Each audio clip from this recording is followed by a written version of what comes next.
and Mo, Deuce and Mo, Deuce and Mo.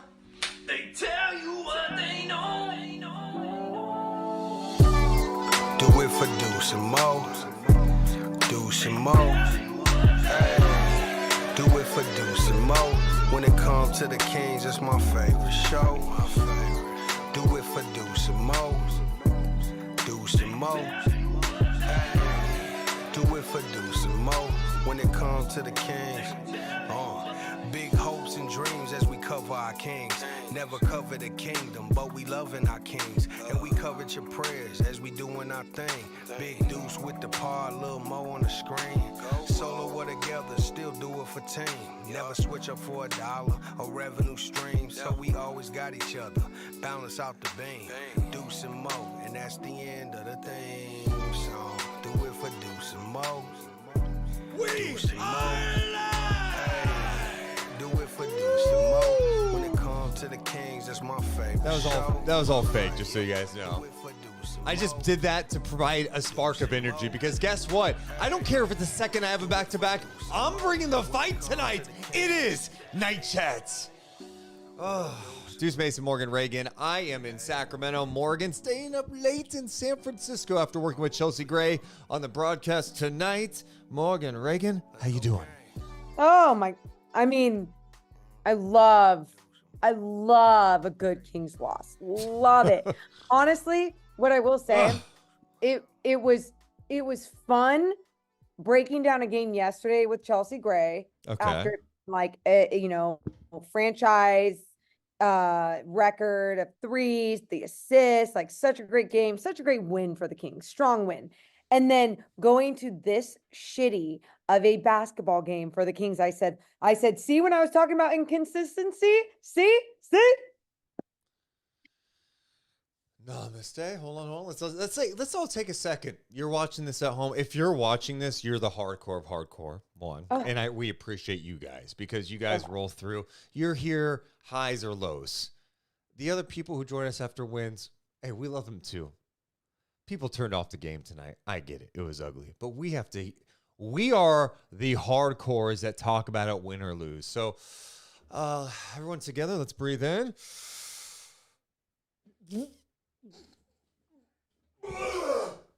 Was that a good one this time? Remember when I fake puked before? Was that a good one? I was closing my eyes because I was breathing in, and then I saw the end of it, and I'm like, oh, that was a good bit. No? Did I sell that okay? Like my eyes when I move around a little bit or no? Ask the crowd. Hey, YouTube chat, how did I sell the throwing up? Was it kind of theatrical and fun?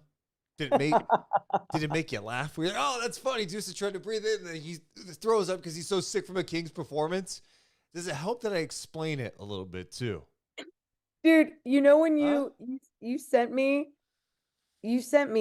Frankie Cardicelli's tweet that had a great stat of the night that we can get to, whatever. But at the end of the stat, it says gross, period. Yes. And I read that whole stat on Post Game Live, and then I also read gross, period, just like that. So all of us are feeling like throwing up. It was gross, all of the above.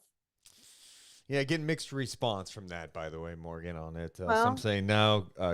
GG's, though. No. Luke says that was hilarious. That's fine. Look, just trying to...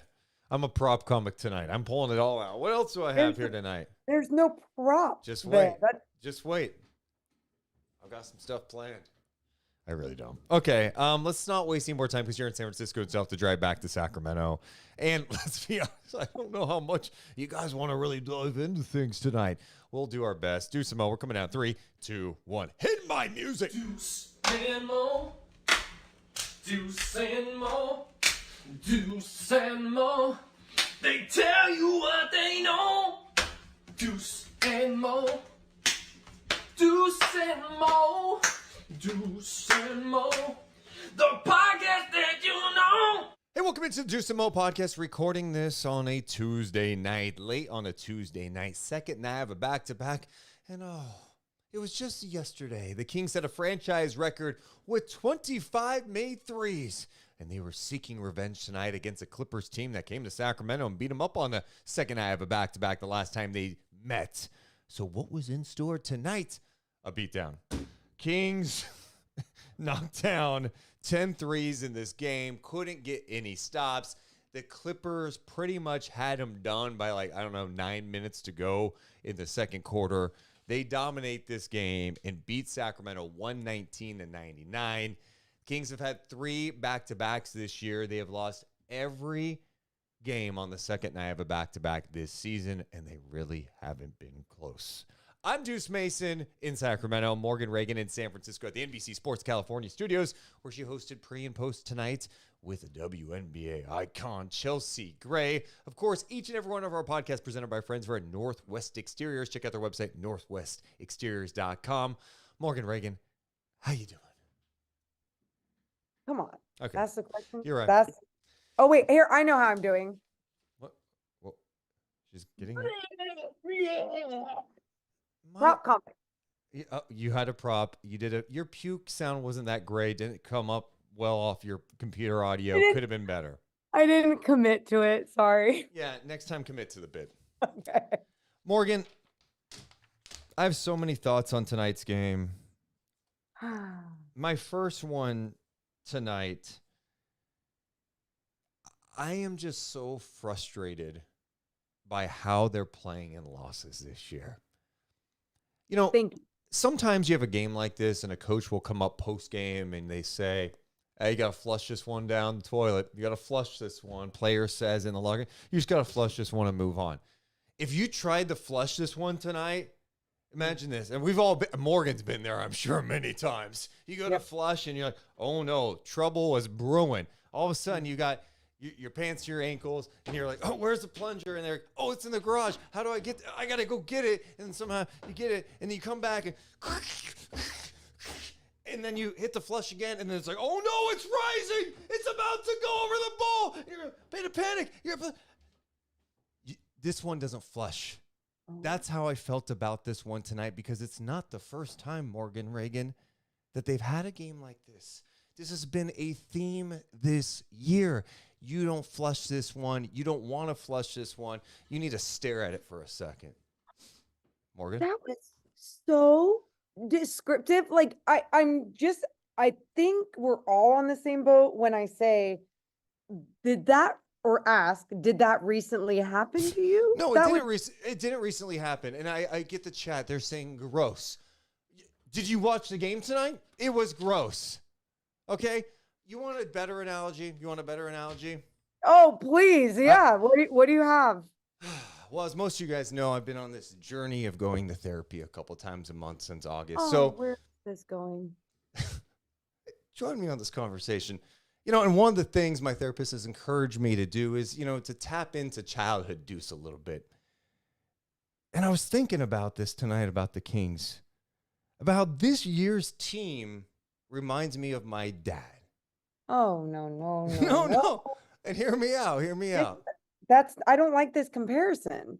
When the Kings are good this year, they're good. It's fun.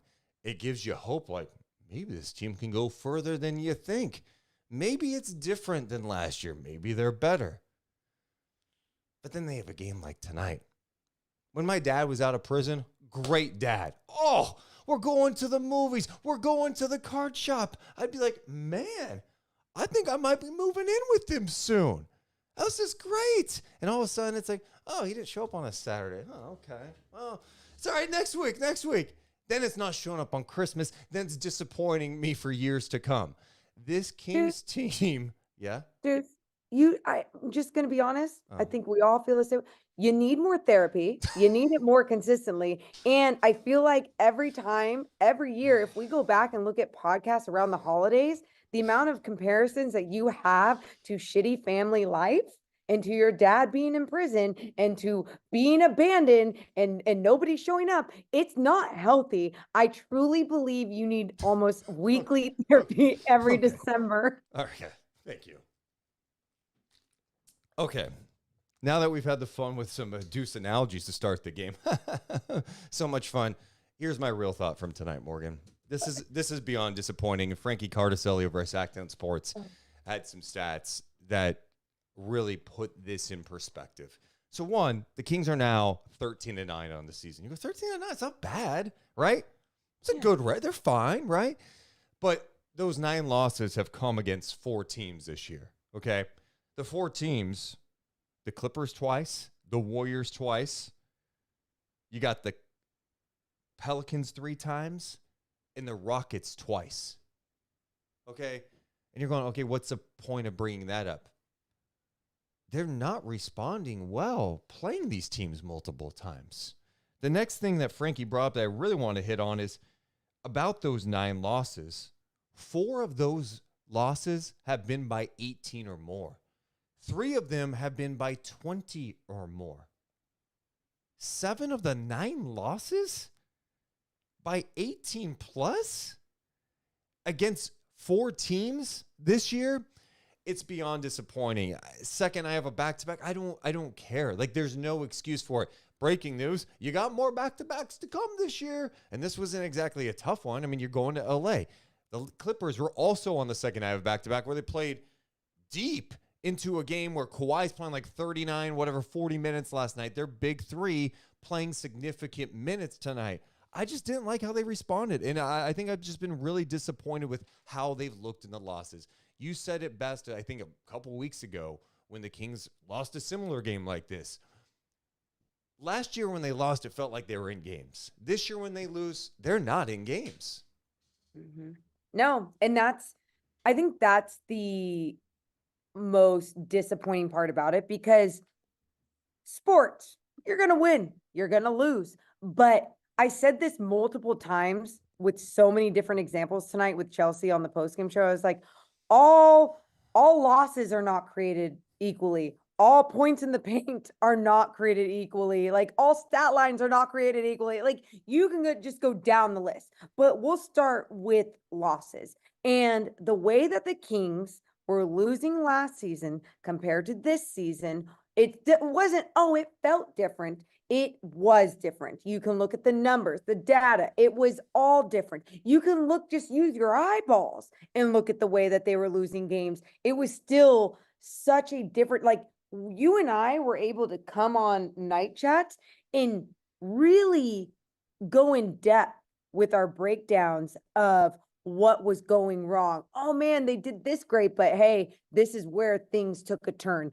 And I feel like there's been too many of these games this season, whether it's against the Rockets, the Clippers, the Warriors, whoever, where we're talking about, I mean, just overall a generic game of bad basketball. And it's not, shots were just being missed, or the Clippers defense was just locked in and engaged. It felt like in these losses, or it feels like in these losses, it's the Kings shooting themselves in the foot. That's what it feels like. I thought the other thing about tonight, and this game was pretty much over at halftime, right? Mm-hmm. I mean, it was crazy the first 6 minutes of the third quarter. Like, if the Kings could have just scored anything, they maybe could have made it a game, but neither team was scoring. That quarter lasted 3 hours. I left with this thought. If the Kings played the Clippers in the first round of the playoffs, the Kings might not win a game. I thought tonight the Clippers came out, and in a way, I felt like they approached it like a playoff game. I thought they played with force. I thought they were targeting all the mismatches. They went, we're going at HB. We're going at Kevin Huerter. James Harden, I thought, came out not only aggressive offensively trying to attack. Dude, we could all take shots at Harden over the years about, man, his engagement, and I don't like how he plays. He was competing defensively in the start of this game. Deuce, he was competing defensively, but he was also finding ways to be fast and efficient on the offensive end with the way that he was getting in the paint. He wasn't like, I'm getting the paint and trying to draw a foul. He was, I'm getting the paint and finding the best shot for this team, whether it was a spray 3, or he was finding someone cutting, or he was trying to just find a way to make his own shot. I think he was 0 for 4 from 3-point land. So he did a great job of he kept on attacking, but he kept on attacking because he kept having those line drives. And then you talk about what he did defensively. I think just having him step up his game on that end of the floor, maybe the Kings weren't expecting it. And they were like, expecting a Clippers team that didn't have it together, which I don't know why, because they had already won 4 straight, and now this was their 5th straight loss I think, tonight, or 5th straight win yeah, tonight. I think they've won 7 of 8 now. They've really turned things Wow. around. Like they've gotten it going. And we all, let's be honest, look around the NBA universe. We did on our podcast. We're like, God, this has been a disaster to start. Like, you know, they came out after the Harden trade, couldn't win any games. You're wondering what the hell's going to happen. Well, it looks like it's coming together now. You know, Ty Lue's a great head coach, and we did say if Harden buys in, it could be really scary. Now, on the flip side, not to spend too much time on the Clippers and what's going on with them in the future, Paul George Yeah. did leave this game with like a groin issue where you're going, Yes. God, again, like these are the things you worry about with that team. But I felt like they came out ready to go, man. I mean, especially for a team play on the second, I have a back-to-back. They were like, no, we're gonna beat the hell out of this team, and they targeted the mismatches. Like I said, with HB and with Herter, and then even with the second unit, it was like, oh, Sasha's in the game. We're going to go ahead and try to get that switch. We're going to go at JaVale McGee on the perimeter because he's going to come out too strong. He's going to fall for a pump fake or something, and we're going to go right by him. And then he's going to be late to recover. I felt like tonight really shined a light on the Kings' weaknesses that I think we're all aware of, but they're magnified when you take on a team that has the firepower like the Clippers and the coaching like the LA Clippers. Yeah, it was truly, I think you looked at a team like the Clippers, you talk about the firepower, but the way that they were able, and they are a capable team of executing their game plan. And that's exactly what they did. They looked like a really good basketball team tonight. And I think one of the more disappointing things would be when you look at Kawhi Leonard and his efficient game once again. I get it. He's going to be unstoppable on nights for some teams. I get that. But he has already done this to you. He has already done this to you several times. So if he's going to continue to do this to you, how do you stop the rest of the team? How do you make sure to break down the rest of the team? And I just felt like the Kings were not doing a good job of of like allowing one guy to go off, but then they couldn't control everything else. It was like control what you can control, and the Clippers were the team that was just in complete control on both ends of the floor the entire game. I'm looking at Kawhi Leonard's last few games. 31 tonight against Sacramento. He had 34 last night, 41 against Utah. Kind of a quiet night against Denver, 17 and 20 against the Clippers. But he is shooting the ball really effectively. You could tell he's feeling the best he has felt in a really long time. He has missed 6 shots against Sacramento this year. I think that's the number, if I'm not mistaken, it might be 7. I think because he was 11 of 14 tonight. Let me just double check that. Okay. I hate when I throw out stats and then I go, wait, is that accurate? That's too good to be true. Maybe he missed one more shot than that. I'm going back to the game log right now to the last matchup against Sacramento. Okay, so no, excuse me. He's missed 7 shots against the Kings this year. Oh, come on. Come on. Morgan, it's insane. It's absolutely insane. What? I just want to write down the official total. So against Sacramento this year, he is 25 of 32 shooting. The first game was without Keegan Murray. I think one thing that kind of surprised me tonight, and I know Keegan was on him at times, there's one where Kawhi had this like fall away jumper. He does enough to create space. And I thought Keegan did a great job to contest it, but like Kawhi's like in rhythm, he's going to knock it down. I was surprised to put HB on him to start. But this goes to what I'm saying about Sacramento, especially against a team like this. You go, okay, there's some nights you can get away with like, hey, we only have one legit kind of wing defender. But against the Clippers, you get exposed more than ever, right? Harden may be hunting out switch, and Harden's really strong too. So if he gets some of the switches he likes, he can go at a point guard, but he can also go at a wing player because of his strength, right? His ability to attack the basket and draw contact. Paul George is a legit threat as a wing, right? And then you got Kawhi Leonard. You know, Keegan can only guard so many guys, so they kind of started him on Paul George tonight. And I don't know. I would have liked to maybe see him on Kawhi to start because of what Kawhi did to them last game. Yeah, I mean, I obviously I understand that. But you talk about firepower, all the weapons, they were going to mix it up, do what they needed to do. And I mean, they still had no answer. They had no answer. They had no answer the entire game that Mike Brown finally went to Davion Mitchell for 15 minutes. You know, it's like he was just searching for answers, just like everyone else was that was watching this game, going, what is happening right now? What is so bad? And it felt like once the Clippers had a little bit of cushion, like that 10-point lead, they just never looked back. And it felt like the Kings never found a way to turn the Jets on, to really do something different and make an adjustment. I think that's again one they of the couldn't get any stops. that's Any and dude, stops. and if you're not getting any stops, where are you executing in your game?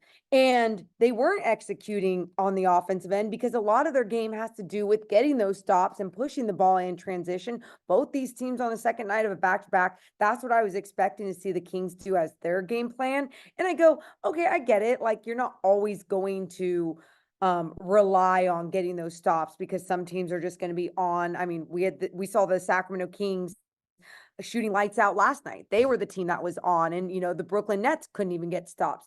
And I just felt like for the Kings, it was surprising that they just couldn't turn it on to another level tonight. I don't know what that, maybe it was travel fatigue. I don't know what it was. It was not good. The other thing too, like we spent how much time talking about Malik Monk last night, right? Yeah. Monk's been pretty consistent this year. That second unit, the Clippers were leading after one. They closed well, 32-24. But when that second unit came in the game with like McGee and Sasha and Monk, it was bad. It was really bad. And then, Monk picked up like, I think, 3 quick fouls too. And he's missing shots. McGee, I just thought became unplayable when they stopped playing him. Again, another bad night for him. And then Sasha, I thought was just lost defensively. There were too many times. There's one where he tried to come out on James Harden and just, I mean, he let Harden get right around him with ease, and Harden went and laid it up. There was another moment where there was a second chance opportunity where he was just staring up and not paying attention, boxing out his man. Second chance opportunity for the Clippers. And I felt like the bench really let them down tonight. They've been at times such a nice spark. Well, they didn't spark them at all. Deuce, I'm going to go, if I may be the one to do this bit now to you. Okay. You got a bit? I have a bit going back into our text messages. Oh, okay. So tonight, you and I were texting. Yeah. Starting at 8 p.m. You first started off at the beginning of the game, Kings with some heavy legs, ? And then Fox in all caps because he had that 11 points. 11 points. He had a couple of threes. I'm like, yeah, let's go. Okay. And I said, Fox doing work. And then after this, you just started talking about the bench. I was just like, dude, JaVale. And I said, nice lob from Monk. He had that nice moment. Yep. Then he causes basket interference, 2 points for the Clips, then an illegal screen on offense. He always makes some of these mistakes after something good. Then here comes Deuce Mason coming in hot. Kings can't get an effing stop. Sasha's defense, it's been bad. Bench was brutal. Gross. They have to play better on back-to-backs. Like, no excuse. Clippers have old men. And then our Kings conversation pretty much stopped there. Can I be honest? What? I don't have a recollection of some of these texts. That's how emotional I get, dude. I'm sorry.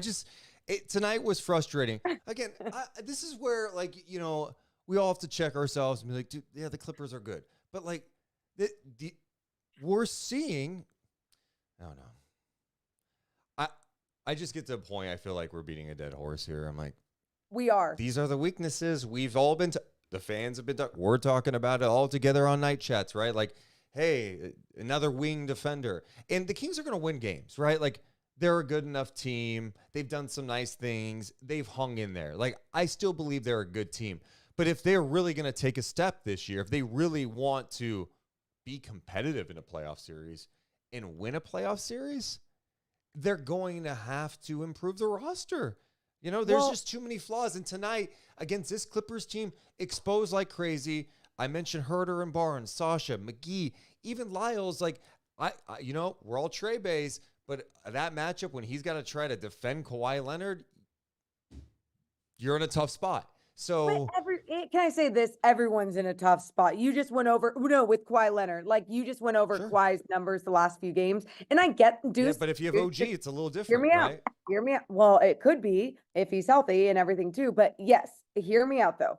Like I feel like last night after that Kings win, because the way that they came together, we're like, look, when they're playing like this, you're looking at internal growth. And you're listening to me, right? Like that internal growth. We kept talking about that last night, and we're like, man, you're seeing this internal growth, and I get you're still going to want to see tweaks made or conversations had for the trade deadline, because like that's always the next step. You know, not just about change, and don't make change out of fear, but make change when change needs to happen. I think because we're seeing what this team's potential is in some of these wins, and then we're seeing what this team's flaws are in these losses, and it's so night and day that it's becoming to the point like, yeah, we need to stop getting so high after some of these wins, because when these losses have been the most consistent thing of everything. The losses have all looked consistently this bad. Yeah. For the most part, like I think you had that close game against Golden State. Like the first matchup against Golden State, the home opener was, you know, pretty competitive. The Warriors made a run to kind of run away with it at the end. And then the one at Golden State when they play without Fox and they lost with the Klay Thompson jumper. But besides that, the rest of the games have been awful. Yeah. Like in the losses. And it's just, you can't have those types of peaks and valleys all year long. You know, there's got to be some consistency. And, you know, I think offensively, you know, it's like, how do you go from making 25 made threes to 10? Well, they haven't shown consistency knocking down the three this year. They really haven't. And, you know, I think there are times I still believe they're getting great looks from three, but, you know, we are 22 games into a season, and they've been rather inconsistent. I would love to have a little more balance. Like, don't be afraid to attack the paint and try to finish in the paint either. Like, I know they're so big on like getting in the paint and spraying out, but I think when they're at their best, they feel more balanced. Like last night, they played with pace. They attacked. I felt like they did a pretty good job, but they didn't finish well in the paint last night. So it's just it's just strange, you know? It's just a really hard team to figure out at this point. But the flaws are the same flaws of last year.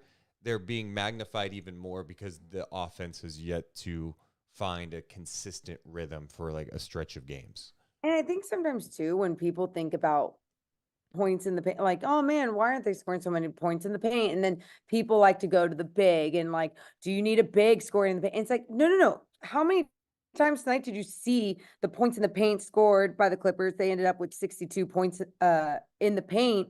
And it was like everything from a line drive to a Russ crashing the boards, you know, getting an offensive rebound, a putback, to just a lot of different type of movement to create chaos, to bring people up and out and not really clog up the paint. And I feel like the Kings, with their ball movement, they're capable of doing these things, but sometimes they rely on passing it around the horn. And although it's quick and it creates an open shot, it's really important that they keep using a lot of these actions to get inside, to get in that mid range, to make sure that they are still scoring also in the paint. It doesn't have to be right at the rim, but you got to see more in the paint. I agree. We should get to some questions too tonight too. There's a couple I've thought about this one. One person says, are Mike Brown's lineup changes a little too erratic? You know, in a game like this, I feel like he was just searching again, but it doesn't feel like he has as much patience with some of these bench guys. Like, if they're not bringing it, like, they're out faster, you know? And I don't know, is that different than last year? I mean, I felt like he did the same thing with Terrence Davis last year. I mean, really, he did it more with Malik Monk last year. The bigs. He did it last year, and here's the only difference. I felt like there was more of an identity with his rotations after like 20 games last year. And also because mostly everyone stayed healthy or on the floor, if you want to call it that. So it gave him the consistency of having his rotations be some of the same guys throughout the year once it hit like that 20 game mark. That's true. No, it's you didn't have the injuries that you had like you have this year. I mean, it's been pretty bad. And then, guys haven't been consistent at all. Is there anything you can say to explain why they haven't performed well in the second night of back-to-backs this year? No, because it's like everyone, I think it's so funny whenever we start talking ban back-to-backs. And hey, I'm there, and I was there even before the Kings were losing all these backs. You know what I mean? It's like the level of basketball is just better when, for the most part, it's usually better when there's like fresher legs and everything. And then you see these nights that teams like the Clippers are just like feeling it. They're like adrenaline, whatever it is that's pushing them through, and they look super fresh. But yeah, I don't think it's so much it's back-to-backs for me where with how the Kings are losing. It's how the Kings are losing to some of the same teams in those adjustments that I'm just like, that is where I'm just really confused. I feel like we're not seeing any sort of adjustments, and there's no excuse for that. It's wild to think about the last time I believe the Kings played in LA against the Clippers. They scored 176 points. Tonight, they did not even score 100. That's the other one. That's the other thing this year that I want to look at real fast. I feel like they did not have many games under 100 last year at all, right? Because they scored at ease last year. I mean, they had the best offensive rating in NBA history last year. So this year they have had, let's see here. Just want to double check. Yeah, and Sean, I see your comment. Hey, Clips had a back-to-back as well. Yeah, no one's no, making excuses. Yeah. They have had 3 games this year, Morgan, under 100 points this year. 4 games under 101. So let's just say 4 under 101. Okay. Last year, in 82 games. Wow. So last year, they had 1, 2, 3, 5 games under 101 points in 82 games. And they already have 4. They already have 4. Yeah. Well, I mean, we're talking about 4 in 22, 5 in 82. That they had 3 games last year where they scored under 100. Excuse me, 3 games this year under 100. Last year they had 4 all of last year. It's so funny if this was the team this year that we're seeing right now. If this was last year, because expectations were different, I feel like we would be looking at these games different and still like, wow, this is still better than last year, blah, blah. But because it's coming off of such a strong year, such a historically beautiful offensive year for the Sacramento Kings, and obviously what they were able to accomplish, it's like, this isn't good enough. And I know some people want to go to like, well, the record is around the same thing. And it's like, that, I mean, again, it's not the same style of basketball as it was last year. Sure. Yes. At this time. Yeah. I even with the record for me, the losses, like you said, have been awful and way worse than some of the losses from last year. I still go, they're 13-9 with a lot of shit not going right for them early. I want to get to a couple of super chats. Ian donated $5 saying, hey, everyone pretend the like button is a panic button and let's hit that thing because I'm ready to panic.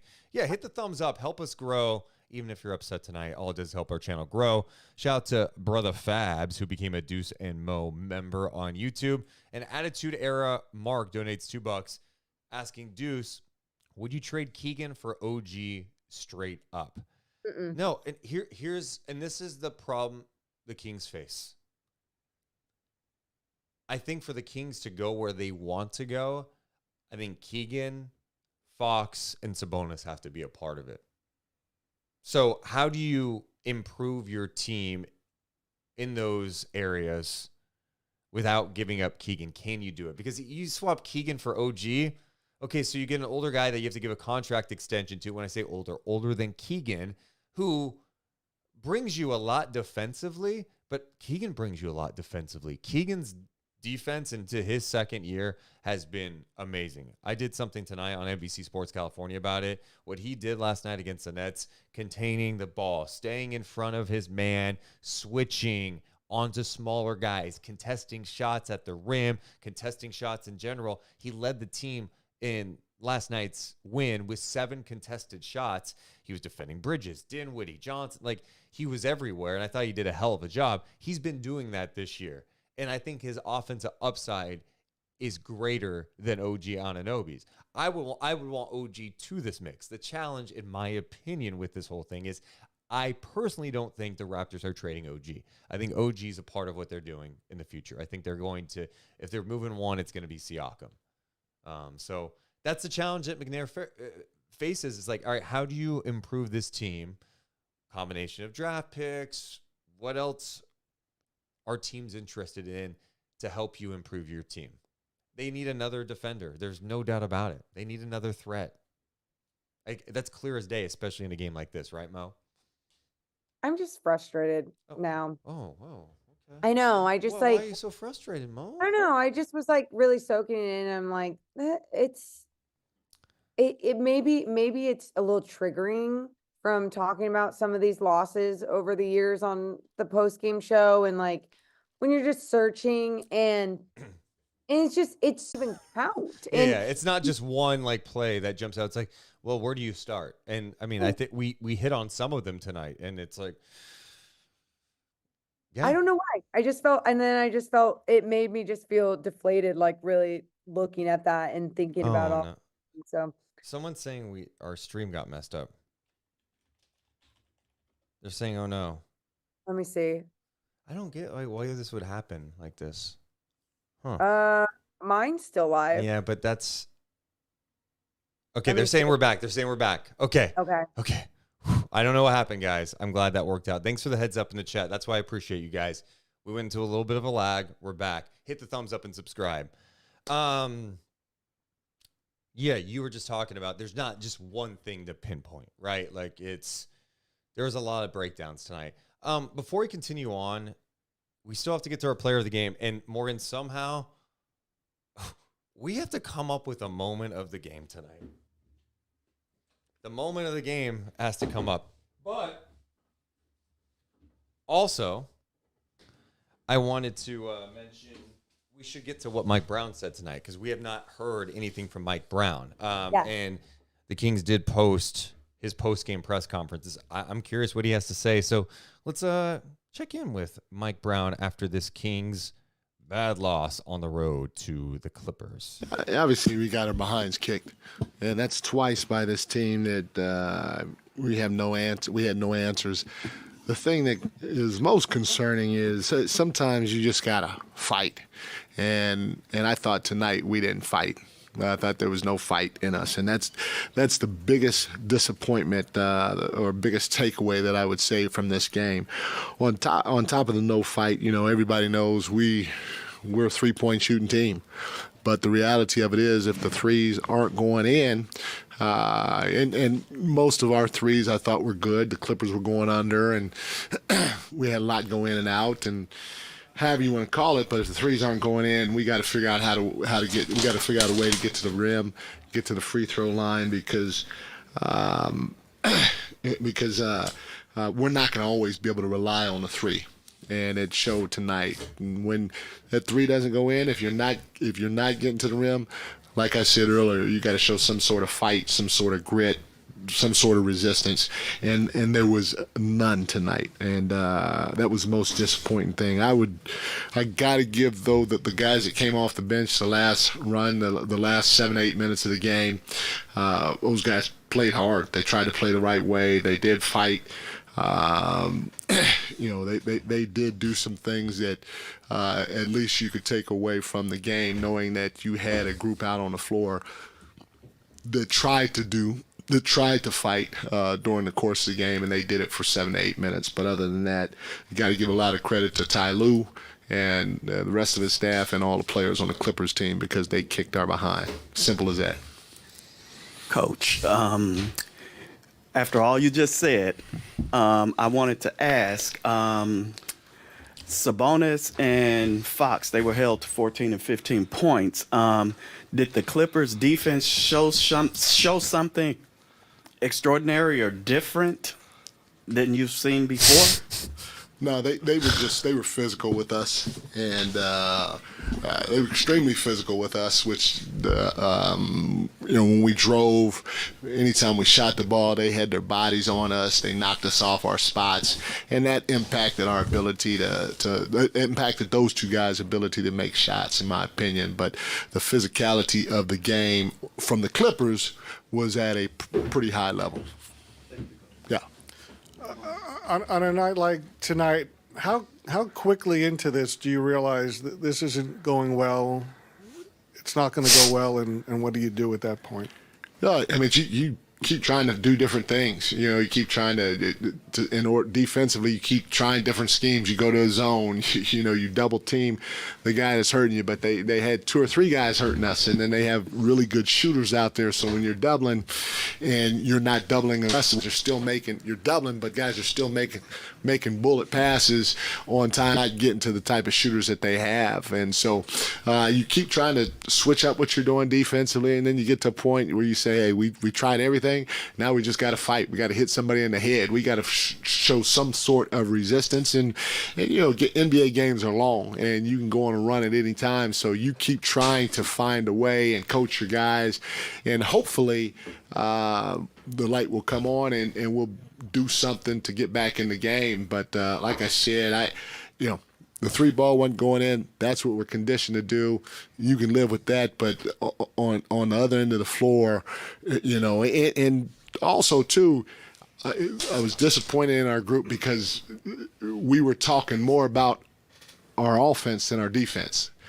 At the end of the first half, they shot 60% from the floor. They scored 70 points, and throughout that whole first half, coming from our players, it's hey, we got to swing the ball. We got to do this offense. We got to do that offense. And that can't be our mindset. Not when a team's shooting 60% from the floor and scoring 70 points on you and getting 32 points in the paint in one half. Your mindset has to be somebody got to get a stop. And if somebody doesn't get a stop, there should be somebody stepping up and getting in somebody's face with some passion to let them know we got to do better as a team.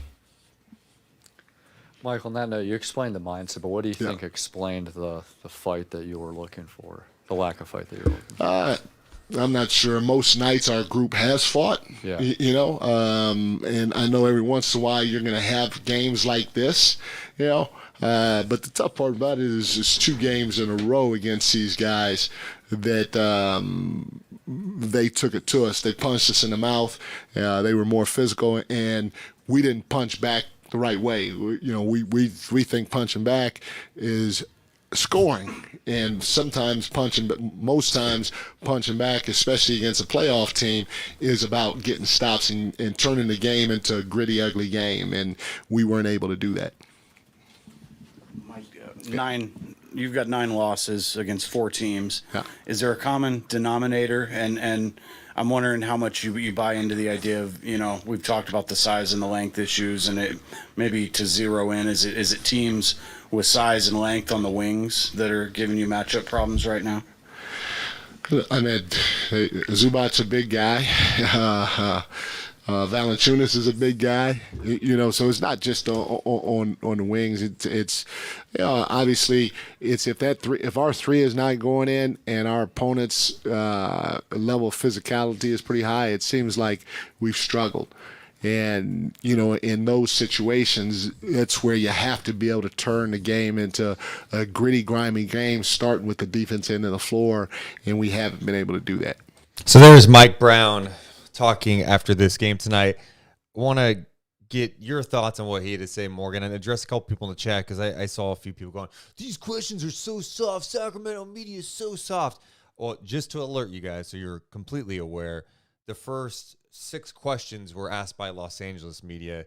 Sacramento doesn't really send much media on the road. The only reporter out there who covers the Kings was Jason Anderson from the Sacramento Bee, who asked that last question. So you can say, oh, soft media is Sacramento. Well, it wasn't Sacramento media asking those questions.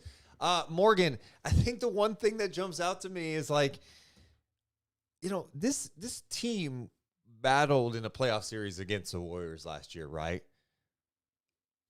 I don't think we should be hearing about like fight. Like your head coach shouldn't be like, my team needs to fight more, right? And that doesn't mean with offense. That means like maybe getting somebody's face or push back or play aggressively defensively. And we're talking about physicality and all this stuff. Like, to me, after what went down last year in the playoffs, you have enough vets on this team. You've got young players for sure, but you got vets on this team who have been around. They've been around the block. Like, these are things I don't think you should have to be talking about at this point, which to me is a little disappointing. Yeah, and I'm curious too, like where that was lost, because I feel like the mindsets of a lot of these guys were like, okay, we even want it more. Like, and they're not all talk. They weren't saying we want it more now because of that last year. It was like, you're seeing these guys in the off season, in training camp, put in the work, buying in, the understandings there. But then what is it that's missing? Because I don't feel like this is a soft team. I feel like guys are not willing to get punked out there, and they're willing to fight back, whether it's with words, whether it is with being physical and everything else. And I'm like, is there so much focus? Now, I'm asking this question. I'm not saying this is it, because I'm just curious. Is there so much focus on strategy and and defensive philosophy and like all these little things that it's taking away the freedom of their flow in their mind when it comes to just playing the game aggressively and with physicality and in a different type of flow on the offensive end? Or is it that they just really don't have it? Like, I don't know. They have some guys who have that, right? But like, it's like a lot of the same guys. Yeah, but I don't think they necessarily. I mean, they were a terrible defensive team last year, right? They still had these problems, right, with physicality and the size issues. I think it just, you notice it even more when the offense isn't flowing. But I guess my point, I mean, just look at this Clippers team. Like, who's as strong as Kawhi Leonard on the Kings? They don't. Maybe Sabonis. Okay, but like, he's right. yeah. He's not guarding him, right? Yeah. Harden's he's thick, man. He's got a little girth on him, right? And he can play with force. Yeah, I don't know. I don't know. They don't have the size. They don't have the strength. And then you talk about like the personality of like, gotta have that dog in you. Like, I'm sorry, Morgan. You either have that or you don't. Right? Like, you have to have a competitive fire. And I'll start with what I said at the beginning of this, Morgan. The Clippers came out tonight and played like a playoff game. I was beyond impressed. I agree. And I feel like, but this is the issue. I feel like every team is coming in against the Kings and are taking their game to another level. And every time the Kings are like, whoa, we were expecting that. And it's like, I can't justify it like where I go, they're not bringing the effort, because I think the effort is there. I feel like the heart is there, but there's something missing and I can't put my effing finger on it. I don't know what it is, because you have high IQ players. You have a lot of the same players who are thirsty and want even more after what happened last year. You have players that are locked in and are down to buy in and understand the standards. So Deuce Mason, what the hell is it? What is it? I've told you. I told me what? You're missing pieces on the roster. Harrison Barnes scored 2 points and had 1 rebound. I mean, the point thing, I'm like, whatever, but like, Yeah. I mean, I need rebounds, and then defensively, like, I mean, they're hunting him. And even tonight, I was noticing, like, Mike Brown mentioned it in the post game, but going under on screens on him too from 3. And then they're going Kevin Huerter. Kevin Huerter's got length, right? And you're like, okay, that's like a good thing to have, but that doesn't much matter when you're trying to you're switched out on the Kawhi Leonard, right? Who's just longer, stronger, and more athletic. It's not going to work on James Harden, who's just stronger than you and can get by you. Like, these are just deficiencies that they have. And so, look, I'm not going to overreact after 1 loss. I'm definitely concerned with how they're losing right now, and they need to figure that out. But it just the other thing that I think messes with my mind a little bit is, like, some of these wins have been fantastic. The win against the Nets was great. The win against Minnesota they had this year on the road, end of a road trip, was fantastic. Against right? the Mavs. The on the road against Dallas. But hey, let's go back there. They had that great game on the road in Dallas. The next night, they get blown out on the second night of a back-to-back against the Pelicans. What? So, like, those are the things that you're just, like, so confused by. It's like, if they were losing right now, like they are, and then they're not beating good teams, then you're going, okay, they're in a really bad spot. But they've beaten some good teams. They beat Oklahoma City, their next opponent. They beat OKC without De'Aaron Fox. Like, they have shown these moments of, like, all right, they compete against these quality teams in the Western Conference. They beat the Lakers twice. They beat the Lakers twice. I think sometimes too, like, I think it's hard for me to believe that all these other teams took all these steps to get that much better than them. But when you're seeing these teams in these Kings losses, it sure as hell feels like that. It feels like the gap is pretty large in the losses. It does. And I just think about it and I go, God, dude, things just really change fast in this league where it's that quick, where you're looking at this Kings team and someone isn't playing well just like that, or something isn't clicking for someone else. And it's like, it's not a fear change. It's like, oh, you just really need to make tweaks at the same speed as everyone else in this league. And I don't know, I'm just starting to go in that direction a little. Well, I think the other thing too that I want to mention too, the Houston games, we hated those losses. Acknowledge they didn't have De'Aaron Fox for those, but like the Pelicans ones are like, the Pelicans were bad, and these Clippers ones were bad. The Warriors games weren't like terrible. The 2 Warriors losses, they weren't terrible, but they hurt because it was Golden State.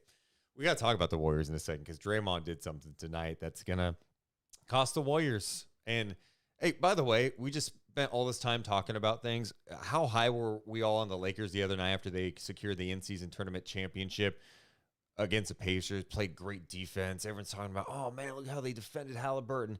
And tonight they lose on the road in Dallas. A Dallas team that was starting Dante Exum because Kyrie Irving is hurt. They lose 127-125. And then the Warriors go on the road and they lose to the Suns, who did not have Kevin Durant tonight, 119-116. Like, it's weird right now. The West is bizarre, but it doesn't mean you can be complacent. Like, it's like, okay, Kings, they're going to be fine. What can you do, the current group, to build some consistency and show up better? And second, I have back-to-backs. You have to respond. 2, front office. What's the game plan as we approach the next couple of months, right? February. We are December 12th, a couple months away from the trade deadline. It's going to come here fast. The noise is going to get louder. What type of tweaks can you make between now and then? And can the Kings get back to a better flow offensively? Those are all big questions. Panic button's not out, but I didn't like how they played tonight. I do want to get to the poll question, Morgan Reagan. How concerned are you with these losses? The option's really concerned. Hey, just one game, they'll be fine. And a little bit. Where do you fall in this poll question, Morgan Reagan? When I go look at this poll question, I go, okay, these losses, like, how concerned am I with these losses? It's not with the amount of losses, Yeah. it's with the losses. And I go Yes. really, really concerned. Same. Okay. Wow. And like, I'm not one to freak out or, like I said, make change because of fear or be irrational. But I truly like, I think it's fair because of expectations to be like, this really is not good enough. And we've seen a big enough sample size to be like, oh yeah, this is inconsistent. And it's not pretty when they lose. Yeah. This is why we've said this, and I know some people listening to our podcast always say this. This is why you enjoy the moments. Facts. Last year, oh my God, can you believe it? Or the wins were like, holy shit. And, you know, we said before the season, this year was going to feel different no matter what. It was going to feel different no matter what. And I feel like this year, it's like, wow, some of the Warriors lost early. You really felt them. And then these other losses, you're going, what's going on? And, you know, De'Aaron banged up and Keegan, and you're going, this is just in a couple of ways. Hitting the thumbs up, subscribing helps us. Easy. You could just do that right now. You can also buy our merch. If you go to deuceandmo.com, click on merch, use promo code HOLIDAY. HOLIDAY. You get 20% off your merch. I think you can maybe get some of it before Christmas if you act fast. It's going to be tough, but it'll be pretty close. Just go to deuceandmo.com, click on merch, and use promo code HOLIDAY. You can also support us on Patreon. We drop content. We do monthly Q&As. We do monthly Q&As with our members at patreon.com/DeuceandMo. We should also mention that tonight's podcast is presented by our friends over at Northwest Exteriors. If you're looking for windows, Morgan, why should people go with Northwest? You'll save money, your Yeah. house will look better, and you'll learn so much. That's what's been, I think, one of the funnest things about working with Northwest is that you learn so much about what you actually need with your home. And it's crazy. For so many years, I was like, does my house just need different insulation? Like, is it just an old house? I got new windows, and then I was like, oh, why didn't anyone tell me sooner? So if you're looking at why your house is freezing cold right now, maybe you should look at getting new windows. You know why? Simply the best. Trust Northwest. Go to their website, northwestexteriors.com. Maybe even their showroom in Rancho Cordova. They've got windows, they're cool. They've also got a talking dog. Hey, it's me, Lisa Beam. They're simply the best. Simply the best. Trust Northwest. Appreciate their support of the Deuce and Mo podcast. Morgan Reagan, who would be your rock and soul player of the game? Kawhi Leonard. What do you think? Who do you think I picked tonight? Kawhi Leonard. Now, let me ask you, why do you think that? Because he was really good, efficient, 31 points in 31 minutes. Let me ask you one more time. Why do you think that? Why do you think that? Are you stalling, or are you going to put up my damn player of the game? I was just waiting for you to hear I said, Kawhi, do you think Oh, that? no. Oh, I heard it. Oh, I you heard just it. no-sold it. No problem. Oh, yeah, Kawhi Leonard, our rock and soul player of the game.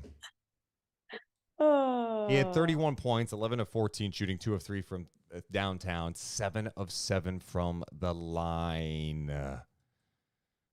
Yeah.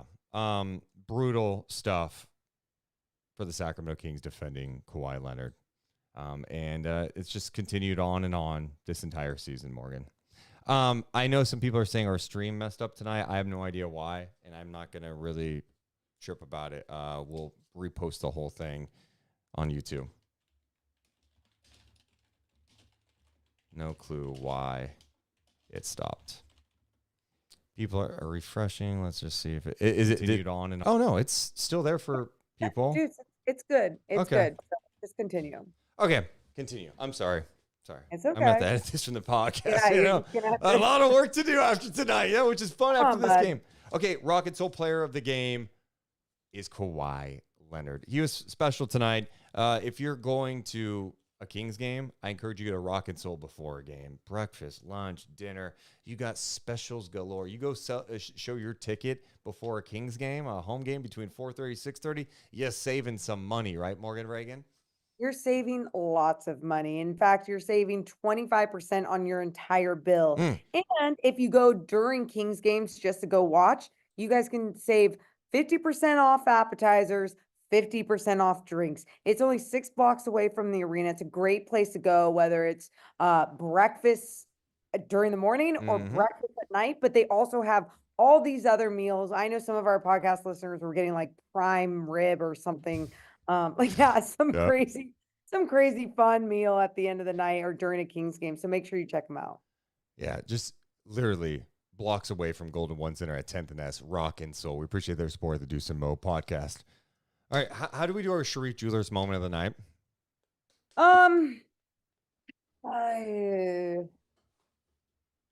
We don't.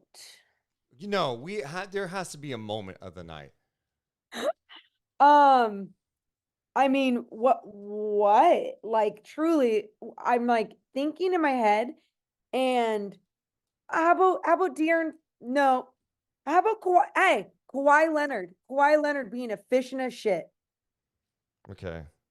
Seriously, and say in the first 2 games against the Kings, only missing 7 shots. That's our Sharif moment of the game. Awful. 7 missed shots. Jeez. In 2 games for Kawhi Leonard. 31 in 1 game, 34 in the first game. My goodness. In the chat, someone's saying the moment of the night is Deuce fake puking. Christian says the moment of the night is the game that ended. The game ended. Yeah. All right, Morgan, next up for Sacramento, only a day off, and then they are back home for a minute, which is the good news. The Kings are going to get some games at home. That's the good news. Do you want the bad news or no? What's the bad news? The bad news is some of the teams are playing coming up. Starting Thursday, an Oklahoma City team that you beat the last time they were here, but they're going to be looking for revenge. Chet Holmgren, Shai Gilgeous-Alexander, Jalen Williams. We know how talented this OKC Thunder team is right now. They're one of the most talented teams in the league, and they are number 2 in the Western Conference at 15-7. They come to town on Thursday at 7.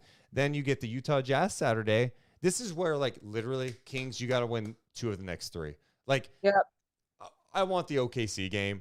You have to win the game against Utah, and you have to beat the Washington Wizards, right? Must-haves? Yes.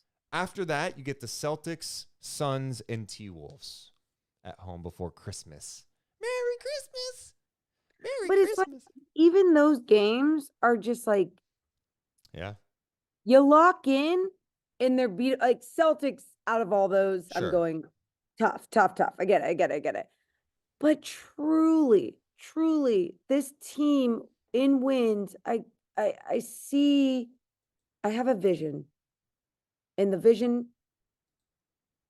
a beatable path. Well, Morgan, when they play well, they could beat anyone. That's for sure.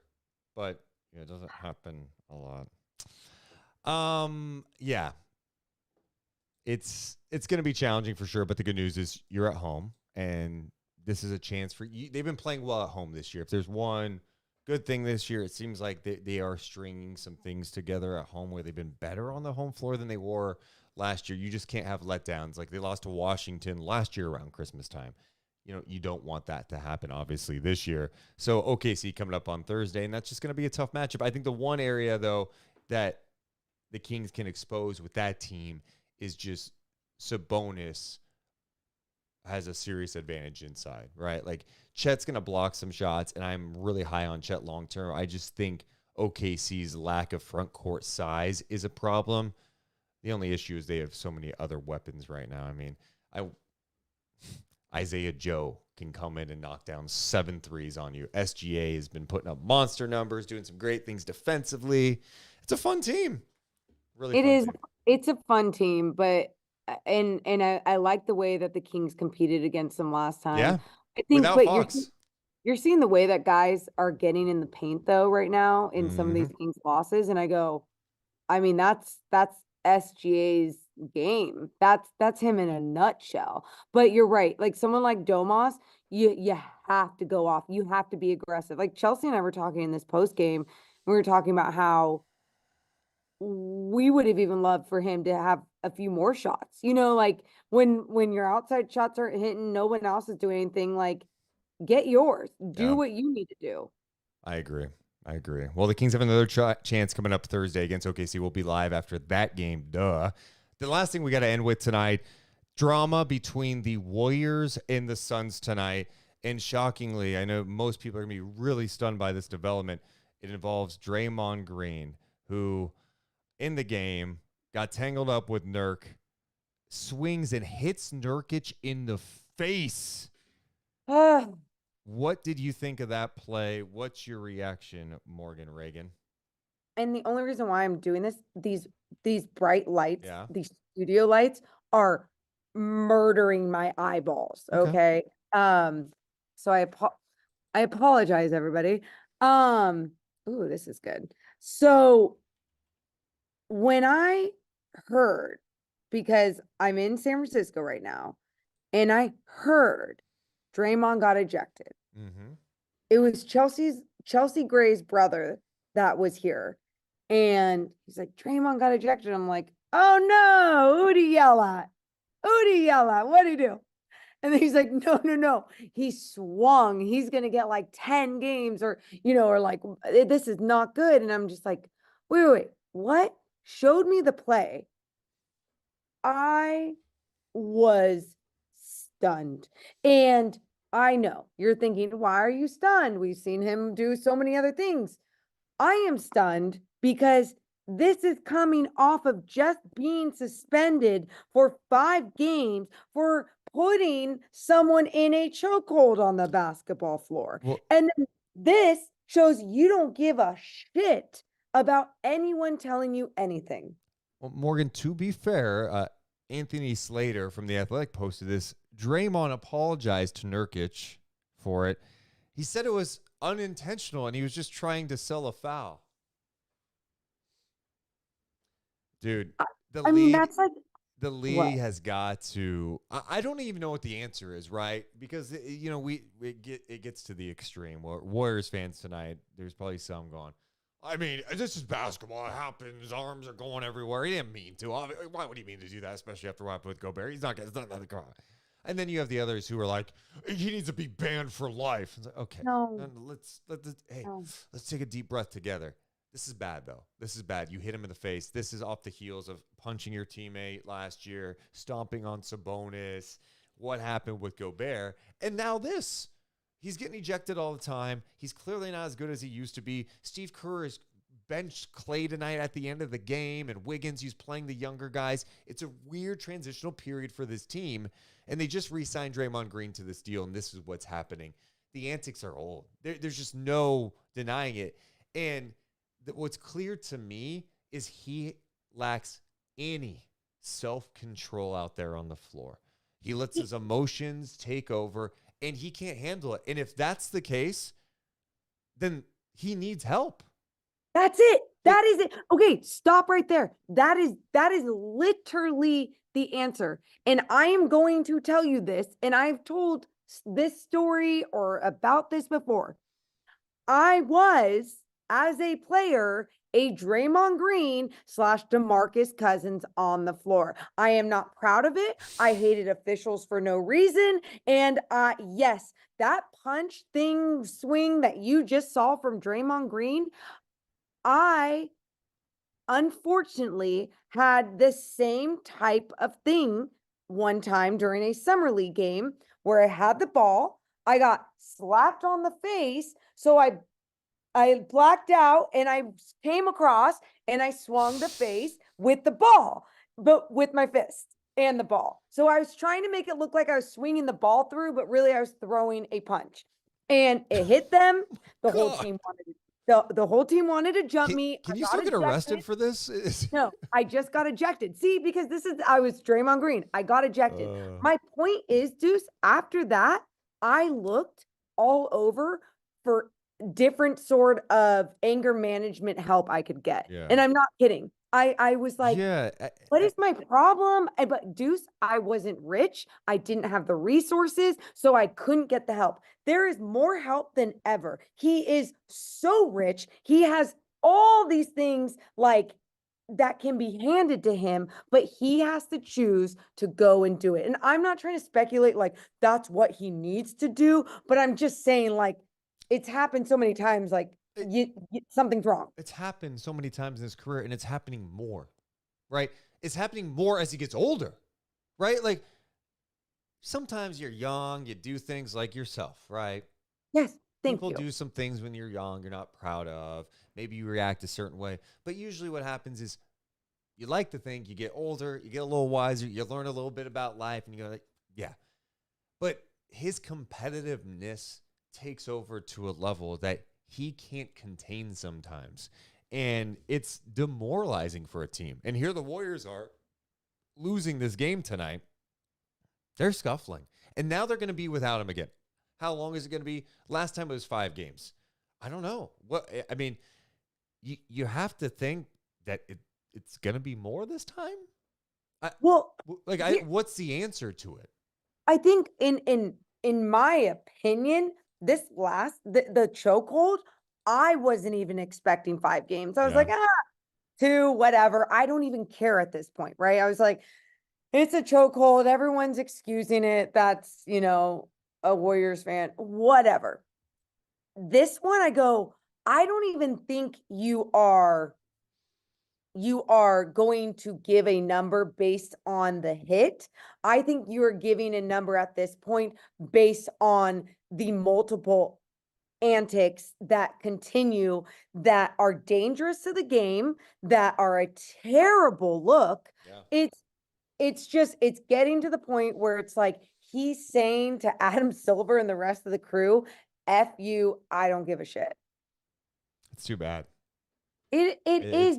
Then we're gonna one day have to talk about him as a Hall of Famer, and like truly, there's so many great things that he has done on the floor and with his resume, and I don't feel like this is going to overshadow everything, but this is going to factor into how we discuss Draymond Green and like and dislike for him in his game. What it really does do, in my opinion, is it the Warriors are in a really challenging spot.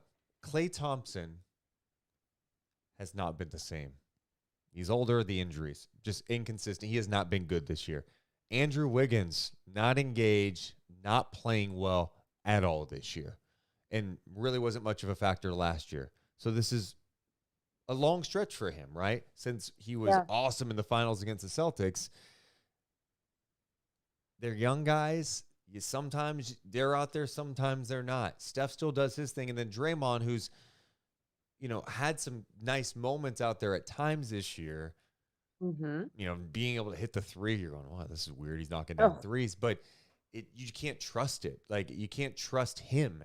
And so when you have all these issues, and the Klay Thompson contract thing is lingering, like I think that's 100% a factor right now, where he doesn't know what his future holds. He doesn't know if he's going to be back there. Kerr's in the final year of his deal. It's a weird spot right now. And Steph's still doing his thing, but around him, it's pure chaos. Even tonight, seeing Steph Curry slam the chair in Phoenix, he was pissed. Yeah. You're starting to see things that you didn't normally see. Anyway, Morgan, you need to get back to Sacramento. So thanks for hanging out. I appreciate all those who hung out tonight. And, yeah, we got through this together. It was an ugly one tonight for the Sacramento Kings. Hopefully you enjoy the analogies. Hopefully you enjoy the conversation. We enjoyed it with you. We'll be back in studio together Thursday following Kings and OKC. We love you guys so much, but we got to go. You're all badass for being here. Thank you so much. See ya. Deuce and Mo, Deuce and Mo, Deuce and Mo. They tell